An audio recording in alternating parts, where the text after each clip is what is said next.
Morning, Judge. Hey, what's going on with you? How much are you? Right around. Yeah, I want to go back to bed. Right out the gate, Mr. Sales is facing serious charges up to 6 months for DUI and a potential $2,000 fine. That alone is enough to make anyone sit up straight. But notice here, folks, the officer is laying out multiple charges. At once, this is where things start to get legally sticky. Good morning, Mr. Salas. So you're charged with driving while intoxicated. You're facing up to 6 months in jail and/or a $2,000 fine. You're also charged with evading arrest or detention. On that, you're facing up to a year in jail and/or a $4,000 fine. Okay, pause. Here, look at how the officer documents the scene. Multiple vehicles, deployed airbags, damaged tires. This is key because in court, establishing the exact conditions of the crash can make or break the DUI case. Also, notice the defendant's erratic behavior. It's all part of the legal puzzle. We are going to do probable cause. You have the right to remain silent. Anything you say can or will be used against you. You have the right to have an attorney present. If you cannot afford one will be appointed to you. So, okay. On or about March 26, 2025, an officer was on patrol on Gulf Freeway in Harris County, Texas. The officer observed a motor vehicle disabled in the left hand with grass speed, dividing southbound and northbound lanes of traffic. The motor vehicle had multiple airbags deployed and all 4 tires appeared to be damaged. On arrival, the officer observed additional motor vehicle disabled on the open access roadway of what was formerly a car dealership. The officer observed the witness walking toward... Look at this. The defendant is fleeing, sliding down a ditch, and somehow continues to evade police for over a quarter mile. High drama here, and this shows why officers are always so cautious. Quick question for viewers, would you try to run in this situation? The officer trying to get the officer's attention. The witness said 5 minutes prior to the officer's arrival, the defendant approached the witness after the witness' tires were blown out. The witness informed the officer that the defendant demanded to use the witness's phone. The witness advised the officer that the defendant wanted to contact the defendant's mother to pick up the defendant from the scene. The witness told the officer that the defendant continued to approach aggressively and that the witness told the defendant the witness would call the police if the defendant did not stop. The witness said the defendant fled the scene on foot. The witness described the defendant's clothing, and the officer observed the individual matching the description running and approaching the scene of the incident. As the defendant approached the scene of the accident, the defendant began walking in a parking lot adjacent to the freeway. The officer gave loud verbal commands for the defendant to stop. The defendant fled on foot on the grass along a ditch. The defendant slid down a ditch and the defendant crossed Water Creek, then climbed the fence attached to a private residence, and fled on foot for approximately 0.4 miles before he was later detained by a police department and turned over to deputies. The scene was moved to a Shell station to continue the investigation. The officers contacted the defendant. The officers observed a strong odor of alcoholic beverage emitting from the defendant, and the officers observed the defendant have red glossy eyes, slurred speech, dry mouth, repeating phrases, and agitated demeanor. You say a shaky demeanor? Agitated demeanor. And the defendant denied drinking alcohol and initially denied drug use, and then stated that he had been off for a couple of days and had consumed paste or coke. The officer, through training experience, knows this to be representing cocaine. The defendant admitted that he was going to a girl's house when the incident occurred and agreed to perform standardized field sobriety tests. Those were administered, and the officer observed success exclusion on the HGN. The officer did not administer the walking tour of the one-leg stand due to the defendant injuring his feet while fleeing. The defendant consented to a breath sample, which was not completed due to interference being detected. The officer obtained a search warrant for the defendant's blood, and there was some blood draw. Okay. Your Honor, may I come? Please. I might have missed something, but besides state saying that my client said he was going to someone's house, I didn't hear any operation facts. I mean, he admits driving. He's by the car when the officers get there, right? Is he by the car when the officers get there, or where is he? From what I have, Your Honor, he has fled the scene when the officers get there, and then comes back to the scene. Okay. To the officers. The witness. Does the witness put him operating at all? Can I have just one moment, Your Honor? Take your time. Yeah, all I heard is going somewhere. It doesn't say he was driving anywhere. Somebody's, the DUI, they might refollow it, might have been the wrong corner. Sometimes they'll fade in, it's getting to go. I'm not sure, Your Honor, there was anything additional. This is kind of up in this mirror. Hey, look at it. See you again, Your Honor. Yeah, what's up, man? Good to see you. You have anything else? Here's a crucial point. The defense is arguing that there's no concrete evidence he was driving. Even if he admitted it casually, there's debate over actual operation. This is a perfect example of how nuanced courtroom testimony can be. Sometimes it's not just what happened, but how it's presented. Your Honor, it does look like the witness stated that he stopped and exited his vehicle and observed the driver of the RAV4. That's what I have, but So it doesn't match up with my client. Tires were blown. Martinez stated once he stopped and exited the vehicle, he observed the driver of the RAV4, identified as Abraham Elias Salas, using a driver's license, come out from the grass near the RAV4 and aggressively approach him, requesting to use his cell phone.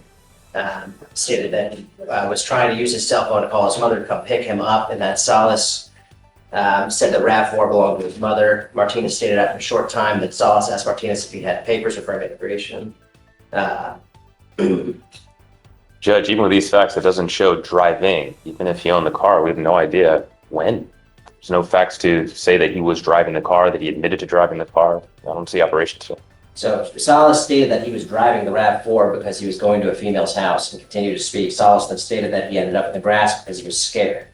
Then stated that he was a Mexican driver that swerved in front of him. And He said a Mexican driver swerved in front of him. Is that what he said? told him no tango papeles, or I don't have papers. Salas said that other driver was in a gray Toyota, telling him to go away. Judge Fleischer drops the reality check here. Don't become a statistic. This isn't just courtroom flair. Judges often give real-life advice, especially in DUI cases, to impress the consequences on the defendant. Notice how he also leaves the door open for future indictment if more evidence surfaces. Stated that the RAV4 and the alleged Toyota came into contact, causing a collision. Salas stated that he was coming from his house in Friendswood, but denied having anything to drink. Yeah, I mean, I think if they, he was operating the vehicle at the time of the accident. and you have the other person say something, right? they say that it was, they identified him as the driver. They just never say they saw him driving or operating the vehicle. So I believe that they believe, based off the circumstance, that it was a driver. I don't know if the witness actually saw him driving, but we had to prove the driving facts is that Reed fired to believe prior to his arrest. He admits that he was driving the vehicle at the time of the accident, and the vehicle was found at the scene of an accident. He was found nearby. Was observed coming out of the grass nearby. We can find the driver.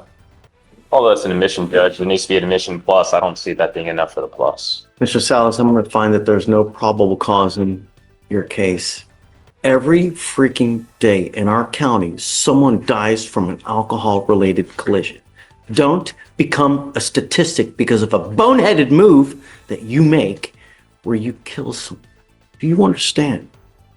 Now, I'm going to find no probable cause. It's very possible they go indict this case at a later time if they get more evidence, but don't kill anyone. Do you understand? Yes, John. See, Thank you, Ron. Are there any conditions you're imposing on the evading case? no, I'm going to find no on both. On both. Thank you, Judge.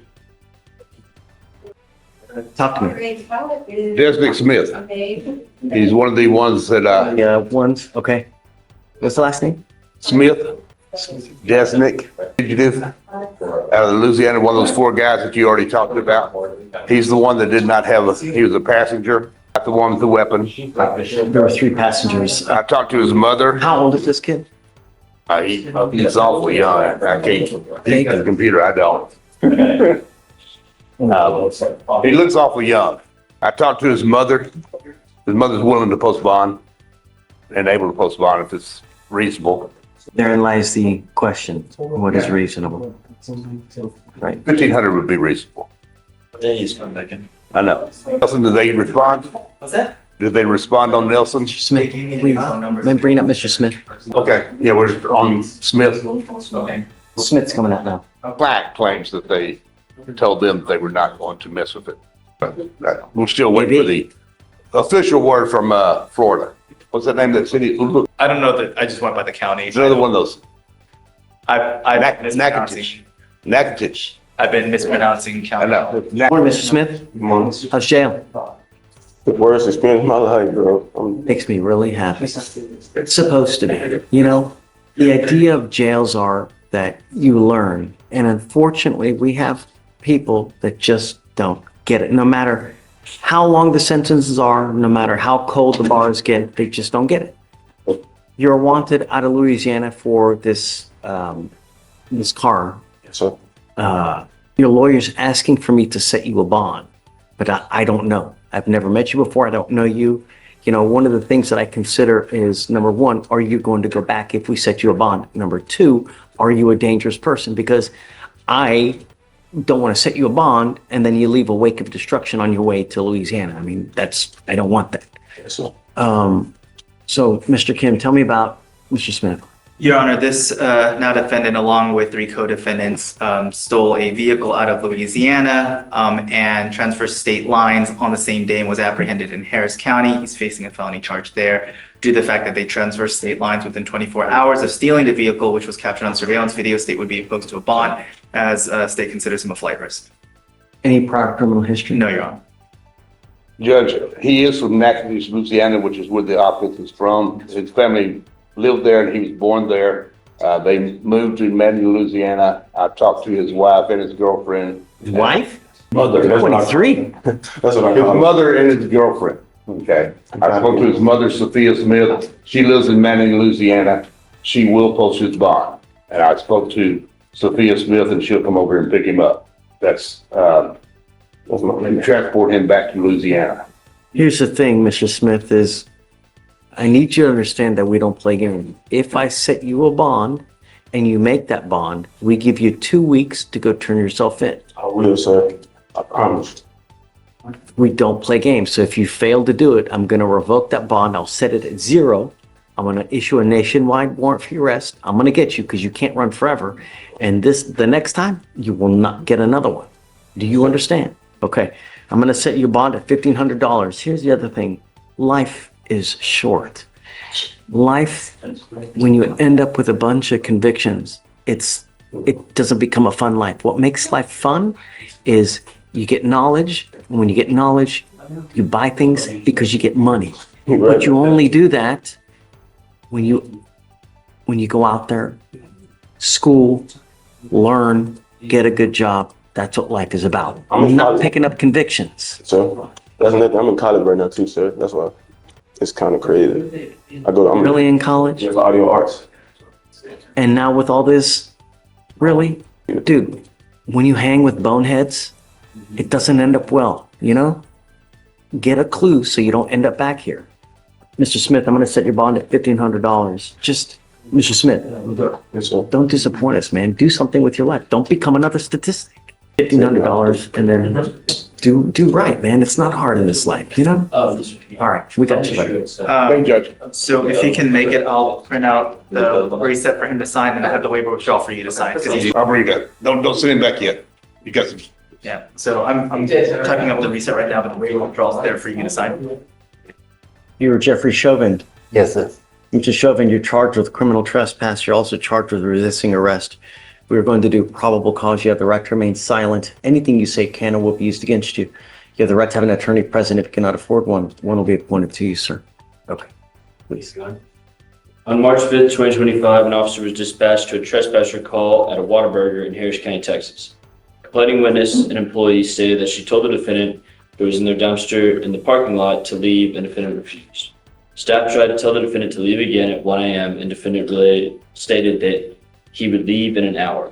At 2 a.m. and 3 a.m., defendant was still refusing to leave after being asked to do so multiple times. At 5 a.m., the trash company came, and defendant refused to come out so they could not pick up the trash.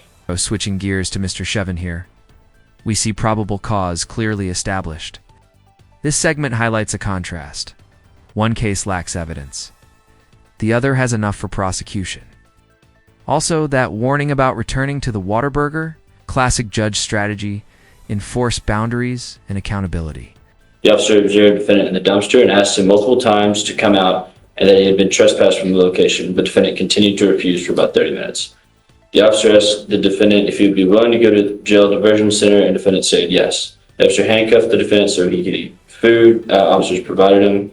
The officer went to reapply handcuffs, but the defendant resisted passively by not following officer commands to lean forward. The defendant verbally stated, "No, I'm going to keep my hands here." After several attempts and the defendant not following verbal commands, the officers removed the defendant from the vehicle and put him on the ground so he would not hit his head. While officers attempted to handcuff the defendant actively resisted by pulling his arms away from officers. The officers still took the defendant to the jail diversion center, but upon arrival, the defendant said he did not want to be there and just wanted to be released, so he was rejected. While en route, the defendant had taken his seatbelt off and put his handcuffs in front of his body. The officers told the defendant he would have to be handcuffed behind his back, and the defendant agreed. Officers told the defendant to lean forward, and the defendant stated, "No, you're going to have to shoot me," and actively resisted by pushing his body onto the officers in an attempt to escape from the patrol vehicle. The defendant stated he would stop resisting once officers loosened up control, and when officers did, he would go back to actively resisting by attempting to get out. The officer was eventually able to secure the defendant. The defendant broke the officer's nail on the right hand, and officers sustained minor bruises to his finger and forearm. I'm charged with the assault on a peace officer, Mr. Chauvin. I'm going to find that there's sufficient probable cause to go forward with the case. Do not go back to this Whataburger. Yes, Your Honor. Do not go back to this Whataburger. Do not pick up any new cases and show up to court. When you show up to court, good things happen. If you take off again, it's not going to go well. We've already given you, this is your second PR bond. Do you understand? Yes, sir. I was not told I had court the first time. I was homeless. I was sleeping in the dumpster. Okay, well, when I woke don't want up- you to say anything now because I don't want you to hurt yourself. Let me give you a lawyer. They'll be able to talk to the lawyer how to resolve this case. Just, we're going to give you a future court date, most probably. If you miss it again, I'm going to issue a warrant. You're not going to get a third PR bond. Do you understand? So I have to remain in Houston until this. Well, let me get you a lawyer. We can talk and try to see how we go forward. For now, let me just have you go to Victoria Center Reset. I'm going to have you take a seat in the jury box, and then we're going to get you a lawyer here momentarily. Okay? Please.